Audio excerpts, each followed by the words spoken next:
नमस्कार। ଆଜି ଆମେ ଗୋଟେ ଏମିତି କହିଲେ ଗୋଟେ ବହୁତ ଛୋଟ ଉତ୍ସକୁ ନେଇ ଆଲୋଚନା କରିବା। ହଁ, ନମସ୍କାର।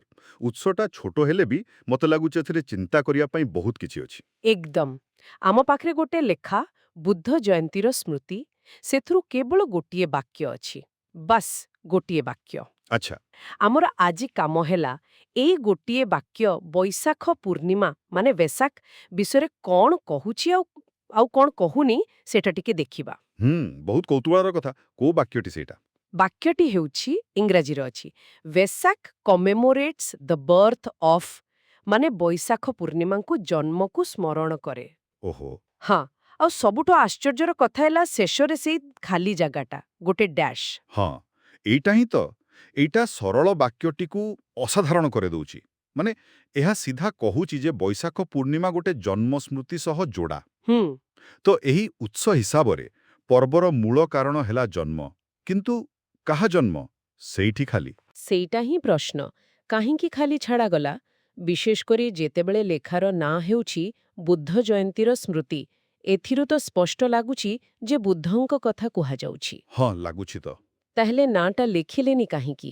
ଏମିତି ଭୁଲରେ ଛାପା ହେଇନି ନା ଆଉ କିଛି କଥା ଅଛି? ଦେଖନ୍ତୁ, ଏହାର ଏମିତି ଅନେକ କାରଣ ଥାଇପାରେ ବନ୍ଧୁ। ଗୋଟେ ହେଲା, ହୁଏତ ଲେଖକ ଭାବିଲେ ଯେ ପ୍ରସଙ୍ଗରୁ ତ ସମସ୍ତେ ବୁଝିଯିବେ।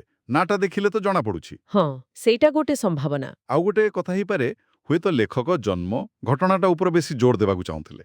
ମାନେ ନାଁଟା ଠାରୁ ବେଶୀ ଗୁରୁତ୍ୱପୂର୍ଣ୍ଣ ହେଉଛି ଜନ୍ମଟା। କେମିତି କହିବି? ଏକ ସାଙ୍କେତିକ ଭାବରେ। ଆଚ୍ଛା। ଆଉ ଏଇ ଖାଲି ସ୍ଥାନଟା ଆମକୁ ଆଉ ଗୋଟେ କଥା ବି ମନେ ପକାଇ ଦିଏ, ଯେ ଆମକୁ ଯୋଉ ଉତ୍ସ ମିଳେ ସେଗୁଡ଼ା ସବୁବେଳେ ସମ୍ପୂର୍ଣ୍ଣ ନଥାଏ।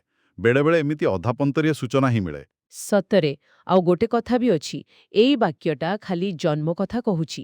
କିନ୍ତୁ ଆମେ ତ ସାଧାରଣତଃ ଜାଣୁ ଯେ ବୈଶାଖ ପୂର୍ଣ୍ଣିମା ବୁଦ୍ଧଙ୍କ ଜନ୍ମ, ତାପରେ ଜ୍ଞାନପ୍ରାପ୍ତି ଆଉ ମହାପରିନିର୍ବାଣ, ଏଇ ତିନିଟା ଯାକ ଗୁରୁତ୍ୱପୂର୍ଣ୍ଣ ଘଟଣା ପାଇଁ ପାଳନ କରାଯାଏ। ଏକଦମ ଠିକ୍ କହିଲେ। ଏଇଠି ତ ଆଉ ଗୋଟେ ଦିଗ ସାମ୍ନାକୁ ଆସୁଛି। ହଁ, ଏଇ ଉତ୍ସର ଛୋଟିଆ ଅଂଶଟି କେବଳ ଗୋଟିଏ ଦିଗକୁ ଦେଖାଉଛି ଜନ୍ମ। ଏହାର ମାନେ ନୁହେଁ ଯେ ବାକି ଦିଗ ଗୁରୁତ୍ୱପୂର୍ଣ୍ଣ ନୁହେଁ। କିନ୍ତୁ ଏଇ ନିର୍ଦ୍ଦିଷ୍ଟ ଉତ୍ସ ବା ତାର ଏଇ ଅଂଶ ଖାଲି ଏତିକି କହୁଛି। ମାନେ ଗୋଟିଏ ପିସର ପୂରା ଚିତ୍ର ପାଇବା ପାଇଁ ଆମକୁ ବହୁତ ଗୁଡ଼େ ଉତ୍ସ ଦେଖିବାକୁ ପଡ଼ିବ।